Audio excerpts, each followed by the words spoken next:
글로벌 명의 명클리닉 진행하는 쿠키뉴스 이기수 기자입니다. 오늘 주제는 폐암입니다. 폐가 없으면 우리가 숨을 쉴 수 없기 때문에 우리 생명 자체가 존재의 가치가 없어지죠. 그만큼 중요한데요.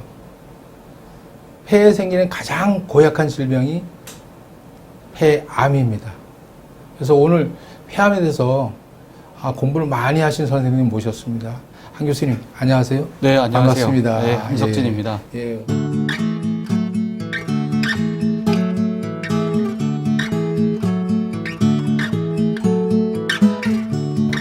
폐암이라고 하면 굉장히 어렵다고 하는 이유가 네. 사람들이 두려워하고 공포스러워하는 이유가 발생 빈도보다는 사망률이 높아서 네.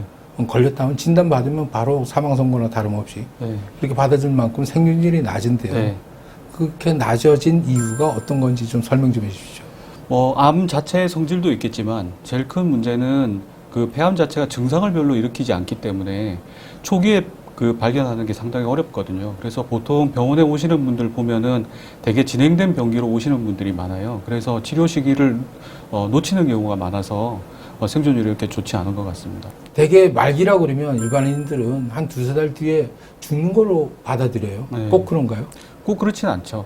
이게 암에 각각 똑같은 폐암이라고 하더라도 암 세포의 성질에 따라서 각 또 개인에 따라서 진행되는 정도가 다르거든요. 그래서 처음에 우리가 병원에 왔을 때 다른 장기에 전이를 동반한 말기라고 하더라도 환자가 꼭 2, 3개월 이내에 사망하는 것은 아니고 요새 같은 경우는 특히 이제 좋은 약들이 많이 개발되면서 말기 암 환자라고 하더라도 장기 생존까지도 누릴 수 있는 그런 이 치료법들이 많이 개발이 되고 있거든요.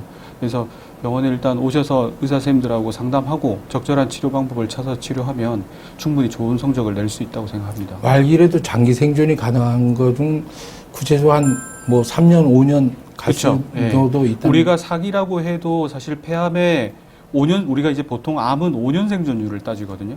5년 뒤에 환자가 얼마나 살아있을 확률이 있나. 예를 들면 100명이 암 환자가 왔다. 그럴 경우에 이 환자들 중에서 몇 %나 5년 뒤에 살아있을까를 따지는 게 이제 5년 생존율인데, 우리가 이론상 생각해보면, 그냥 주변에서 하는 이야기로 들어보면은 말기 암 환자는 몇 개월밖에 못 사니까, 그렇게 되면 실제로는 말기 암 환자의 5년 생존율은 제로가 돼야 되잖아요. 근데 실제로는 그렇지 않거든요. 적절한 치료를 받으면은 5년까지 사시는 분도 폐암 같은 경우는 5에서 10% 정도는 되니까요. 요새는 이제 그런 최소 침습적 수술, 조그맣게만 열고 수술하는 방법을 많이 사용을 하고 있어요. 그래서 폐암에서도 마찬가지로 내시경 수술을 거의 우리 병원 같은 경우는 한 80% 정도를 내시경 수술을 시행하고 있거든요. 그래서 상처가 한 4cm, 5cm 정도밖에 안 돼요. 그래서 상처가 예전에 비해서는 작고 통증도 많이 줄었어요. 그래서 굳이 마약성 진통제를 쓰지 않아도 큰 고통 없이 다 잘 지내세요. 근데 제가 만약에 폐암 환자라면 폐암 진단을 받고 수술이 가능하시게 다행히 수술을 받게 된다 그러면 상처가 적게 남고 안 남고 보다 내가 암의 씨앗을 완전히 싸그리 아예 없애는 쪽을 선택할 것 같아요. 네. 이게 그래서 우리가 처음 내시경 수술이 도입될 때 이 인디케이션이라고 그래서 적응증을 되게 초기 환자로만 잡았었거든요. 그래서 초기 환자들 같은 경우는 딴 데 퍼질 확률이 적기 때문에 조금만 열고 수술을 해도 안전하다고 생각을 했었는데, 요새는 이제 기술들이 발달하다 보니까 진행된 병기, 예를 들어서 임파선에 한두 개 정도 전이가 있는 환자들도 내시경 수술을 해서 개용 수술하고 비교해서 성적이 뒤지지 않는다는 보고들이 많이 되고 있어요. 그래서 요새 추세는 웬만큼 이제 너무 많이 진행돼가지고 말씀하셨던 대로 폐암 덩어리를 남겨놓을 것 같다, 이런 환자들을 제외하고는 대부분 내시경 수술을 시도를 하려고 노력을 많이 하죠. 네. 영국 실제로 두 수술을 개용 수술하고 가슴을 열고 하는 수술하고 내시경 수술하는 거하고 같은 집단을 모집단을 100명이면 100명을 놓고 비교한 논문들이 꽤 있나요? 많습니다. 지금 네. 거기서 그래서 대등하다. 초기 암에서는 이미 정립이 됐고요. 이제 아까 말씀드렸던 약간 진행된 병기에서도 흉곽경 수술과 개용 수술에는 수술 결과에 대한 차이는 별로 없다. 오히려 아까 말씀드렸다시피 통증이라든지 상처의 미용적인 측면, 회복 속도, 그 다음에 수술한 뒤에 생기는 합병증률 이런 걸 봤을 때는 내시경 수술이 훨씬 더 우월하다는 논문들도 많이 있습니다. 폐암이 걸렸다 그러면은 그 기본 그 수술에 다니는 폐엽절제술이거든요. 폐엽절제술인데 그 폐엽을 넘어가지고 뭐 2개의 엽에 걸쳐 있다. 그럼 2개를 잘라야 될 거고 3개에 걸쳐 있다 그러면은 한쪽을 다 잘라야 될 수도 있거든요. 그 다음에 임파선은 폐암에서는 원칙은 뗄 수 있는 만큼 많이 떼야 돼요. 아무리 촉이라도. 촉이라도? 네, 촉이라도 기관지 사이사이라든지 그 다음에 또 하나가 그 임파선이 그 암이 옮겨 다니는 통로가 되거든요. 네. 그래서 그 통로를 제거하는 목적도 있고요. 그래서 임파선은 다 제거를 해야 되고요. 참고로 폐엽 하셨는데 네. 그 우리 폐는 좌우에 폐엽이 크게 4개가 있고 상하. 아니요. 그림 한번 보고 설명드릴까요? 네. 이게 이제 우리가 통상 이야기하는 기관지라는 게 이게 이제 우리 목에서 시작해서 가슴 안쪽으로 내려오는 대롱, 이게 우리가 기관이라고 부르는 파이프예요. 그래서 우리가 네. 숨을 들여 마시면은 공기가 여기로 들어가서 여기 기관에서 양쪽으로 기관지로 나뉘거든요. 그래서 요 기관지가 왼쪽 기관지, 여기가 오른쪽 기관지고요. 이 오른쪽 기관지에서 다시 위쪽 기관지, 아래쪽 기관지. 그다음에 오른쪽은 위, 중간, 아래 해서 총 이제 5개의 가지로 나뉘어요. 그래서 이걸 각각을 각 기관지라고 부르고 이 기관지에 폐가 달려 있어요. 한 엽씩. 그래서 왼쪽은 2개, 오른쪽은 3개의 폐가 달려 있어요. 폐엽이 달려 있어요. 엽자가 나뭇잎 엽자예요. 네. 그래서 기관지, 나무 가지에 나뭇잎이 달려 있는 것 같다. 그래서 각각을 폐엽이라고 부르고 사람은 정상적으로는 왼쪽에 2개, 오른쪽에 3개, 총 5개의 폐엽을 5개 가지고 있어요. 폐엽은 네. 5개로 되어 있군요. 네, 네. 이론적으로 볼 때 사람은 이제 폐는 숨 쉬는데 굉장히 중요한 기관이고 폐를 못 쓰게 되면 숨쉬기 곤란해지고 결국은 생명을 유지할 수 없게 되는데 네. 폐를 과거 보면 4분의 1 쪽만 남아도 그래도 사는 데는 숨은 차지만 지장이 없었다 네. 하고 제가 건강비결 한번 취재해서 이제 네. 보도한 적이 있는데요. 어느 정도까지 살 수 있습니까? 일단 먼저 폐는 잘라내면 재생이 안 돼요. 우리 간 같은 경우는 일부를 잘라내도 시간이 어느 정도 지나면 어느 정도까지는 다시 자라잖아요. 근데 폐는 잘라내면 그걸로 그냥 끝이 나요. 잘려지는 만큼 환자의 폐 기능이 감소를 하거든요. 그래서 우리가 수술을 할 때 폐를 무작정 못 자르는 이유가 그런 이유 때문이에요. 그래서 우리가 이제 환자분한테 폐를 어느 정도 자를 수 있느냐 이걸 예상을 하고 이제 수술을 들어가야 될 거 아니에요. 그래서 우리가 수술하기 전에 폐 기능 검사를 하죠, 보통. 우리 이제 어떤 통 속에 들어가서 이렇게 기계에다가 후 하고 바람을 불면 환자분의 폐 용적을 측정을 할 수가 있어요. 그래서 그 용적이 어느 정도 되느냐에 따라 가지고 폐를 얼마나 자를 거냐, 요걸 이제 우리가 측정을 하거든요. 근데 보통 이제 건강한 사람을 기준으로 했을 때는 최대한 많이 자르면은 한쪽, 좌우 쪽에 한쪽 전체를 잘라도 상관없어요.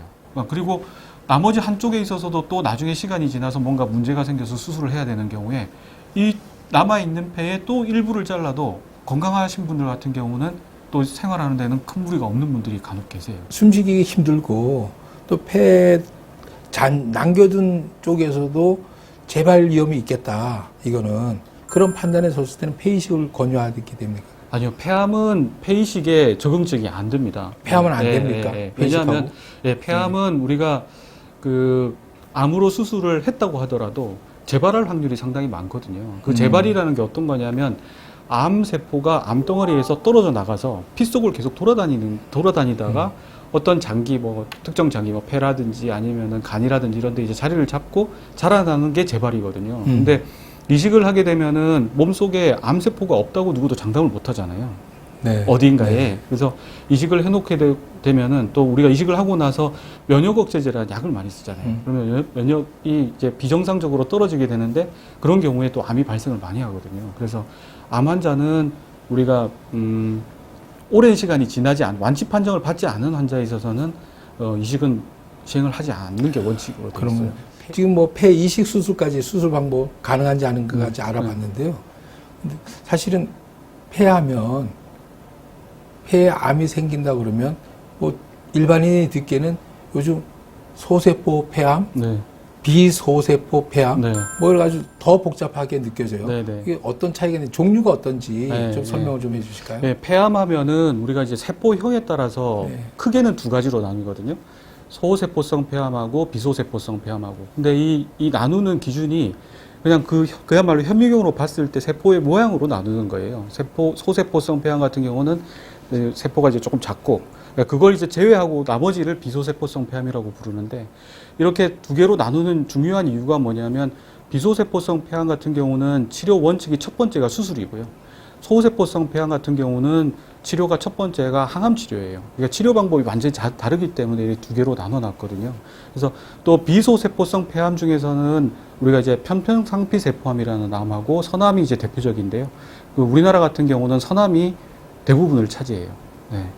그래서 한 70% 되는 예, 70% 정도 되고, 외래에서 환자분들이 질문하시는 것 중에 제가 이제 환자분이 선암이 진단되었습니다 하면은 환자분들이 되게 좋아하세요. 왜냐하면 선자가 착할 선자인지 아시고요. 그래서 이제 성질이 예, 착하구나. 그래서 전립선 뭐 이하선 할 때 그 선자지 착할 선자가 아니에요. 그래서 환자분들이 약간 오해를 하시는 것 같은데, 전체적으로 폐암에서 담배의 영향은 사실은 25 내지 30% 정도이고, 네. 근데 소세포 폐암은 거의 100% 가깝게 담배 영향이 세다. 아니요, 그 또 그렇지도 그렇게- 않아요. 외래에서 실제로 보면은 그러네요. 뭐 담배 피지 않은 분들도 소세포성 폐암이 걸리거든요. 예, 근데 뭐 이유를 막론하고 말씀하셨던 것처럼 폐암을 일으키는 주된 원인이 담배라고 밝혀져 있기 때문에 금연하는 건 상당히 중요하죠. 담배 외에는 다른 원인은 다른 원인은 제가 봐서는 유전적인 영향도 상당히 많은 것 같고요. 뭐 예를 들면 가족력. 예. 꼭 부모님이나 형제들이 폐암을 안 앓았다고 하더라도 다른 이 부위에 암이 있으셨던 분들 중에 폐암을 앓으시는 분들도 상당히 많고, 그 다음에 여러 가지 이제 지금 사회적으로 문제가 되고 있는 환경적인 문제들, 예, 뭐 방사능 물질은 라돈 같은 방사성 물질이라든지 아니면은 뭐 먼지라든지 성면폐, 예, 뭐 진폐, 그런 것들이 다 이제 이 암의 원인이 될 수가 있죠. 그러니까 제일 염려되는 게 요즘 중국에서 중국발 황사모에서 또 이제 조금 있으면 11월쯤 되면 또 미세먼지 굉장히 심해질 텐데요. 대기 중에 미세먼지 많이 넘어오고 거기에서 또 암 발병률이 폐암 발병률이 높아지거나 발생 위험도가 가중되거나 네. 그런 거 아닌가 걱정되긴 하거든요. 네, 그런 말들도 많이 했었죠. 실제로 이제 미세먼지 자체도 뭐 발암 물질인데다가 그 안에 뭐 들어가 있는 여러 가지 화학 물질, 그 다음에 중금속도 많고. 중금속도 많고 방사성 물질들도 많고요. 그런 건 이제 몸에서 배출이 잘 안 되기 때문에 기관지나 아니면 폐에 쌓여 있다가 이제 그게 나중에 장기적으로 봤을 때는 문제를 일으킬 거라고 생각을 하는데, 그것도 뭐 일리 있는 이야기고, 근데 아직까지 뭐 명확하게 그게 직접적인 또 원인이다 이런 거는 확실하게까지는 이야기가 안 되고 있는 것 같아요. 내 몸에 미치는 인체의 악영향을 최소화하려면 어떤 것이 가장 중요할까? 첫 번째 지켜야 할 덕목이 폐 기능 검사입니까? 그러니까 그럼 폐암 뭐- 측면에서 보면은 네. 제일 중요한 게 아무래도 금연 같고요. 금연. 네. 네, 담배 무조건 끊는 거. 그리고 가족분들이 피우는 것 때문에 2차 흡연, 간접 흡연 받는 그것도 이제 중요할 것 같고, 또 하나는 이제 검진이죠, 검진. 예. 네. 그래서 지금 우리나라에서도 폐암 검진 사고 하고 있잖아요. 그래서 54세에서 74세 사이 30감년 이상의 이제 흡연력이 있는 환자들에서는 저설량 CT를 시행을 해가지고 빨리 우리가 이제 암을 조기 진단할 수 있도록 하는 프로그램을 운영하고 있으니까 그런 거를 운영하는 곳 참여해서 검사를 하시는 것도 좋고, 이 제일 오른쪽 보시면은 저기 하얗게 동그랗게 동전처럼 보이는 저게 우리가 흔히 이야기하는 폐암이거든요. 손으로 만져보면 딱딱하고, 이런 종류의 암은 엑스레이를 찍어도 보여요. 엑스레이를 찍으면은 저 부분이 하얗게 보여서 여기에 병변이 있구나 알 수 있는데, 이 왼쪽 병변 같은 경우는 여기 보이는 이렇게 뿌옇게만 보이는, 경계가 확실하지 않고 뿌옇게만 보이는 이런 병변을 우리가 가뉴리음령이라고 부르거든요. 이 덩어리는 보면 경계가 명확하지를 않아요. 그리고 실제로 수술할 때 만져보면은 거의 안 만져져요. 예. 되게 부드러워서 정상폐하고 이 경계가 안 질 정도로 부드럽거든요. 근데 이런 종류의 암은 CT를 찍지 않으면 발견이 되질 않아요. 그래서 특히나 이제 서남, 여자분들, 젊은 환자들한테 이런 이 CT를 찍으면서 이런 종류의 암들이 상당히 많이 발견이 되거든요. 또 이런 이 암들의 특징이 뭐냐면 저런 단단한 암에 비해서 예후가 되게 좋은 걸로 돼 있어요. 빨리 치료하면. 그래서 거의 이런 종류의 암은 치료하면은 5년 생존율이 100%에 거의 육박하거든요. 그래서 이런 암은 발견하기 위해서는 꼭 CT를 찍어보는 게 중요해요. 환자들이 주의해야 할 것들이 있을 것 같아요. 네. 전후로 나눠서 치료 네, 전후로 네. 나눠서 설명을 좀. 항암 치료를 특히 할 때는 아까도 말씀드렸지만 몸에 있는 면역 기능이 많이 떨어져 있잖아요. 그래서 그 나름식 같은 거 드실 때 뭐 장염이라든지 이런 거에 걸릴 위험성이 많기 때문에 그런 것 좀 조심하시는 게 좋고, 또 우리나라 같은 경우는 그 검증되지 않은 건강식품들이 되게 많아요. 이 병이 걸리면 주변 분들이 다 의사가 되잖아요. 그래서 한 가지씩 다 조언을 하시는데 어디 뭐가 좋다더라, 뭐가 좋다더라. 근데 그런 검증되지 않은 이 식품들을 항암 치료 받는 중간에 섭취를 하시게 되면은 간이나 콩팥에 손상을 줄 가능성이 있어요. 그래서 그런 음식은 내가 항암 치료 중이라고 하면 꼭 의사하고 상의해가지고 그 확인을 받은 다음에 섭취를 하시는 게 중요할 것 같아요. 일반 음식에서 고기 같은 거 먹어도 돼요? 저는 고기 강력하게 권장합니다. 삼겹살, 뭐 네, 기름진 삼겹살 거 뭐 다 권장합니다. 저는. 아. 네, 우리 몸에 그러니까 제일 좋은 게 골고루 드시는 게 제일 좋고요. 네, 뭐 특정 음식이 좋다 나쁘다를 떠나서 채소, 고기, 뭐 생선 이런 거 가리지 말고 드시는 게 제일 좋은데, 요즘 이제 전자담배도 이야기가 많이 나오는데 전자담배나 아니면 관련형 담배 같은 경우도 우리 연초담배하고 마찬가지로 해롭다는 거는 이미 많이 밝혀져 있죠. 특히 이제 그 전자담배가 타르가 적기 때문에 폐암 자체를 적게 일으킬 거라고 생각하기 쉽지만 실제로 보면은 그런 전자담배를 피시는 분들이 결국에는 연초담배로 다시 가시거든요. 그래서 우리가 금연이나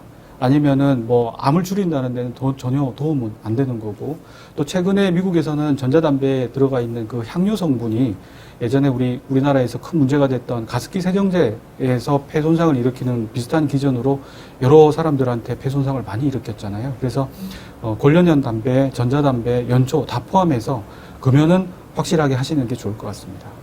네, 고맙습니다. 오늘 폐암에 대해서 알아봤습니다. 폐암을 일으킨 원 중에 제일 첫 번째가 흡연이고요. 담배 끊어야 될 것 같아요.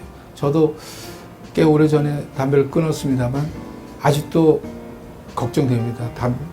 30년 동안 매일 한 갑, 하루 평균 한 갑씩 피웠거든요. 30년간.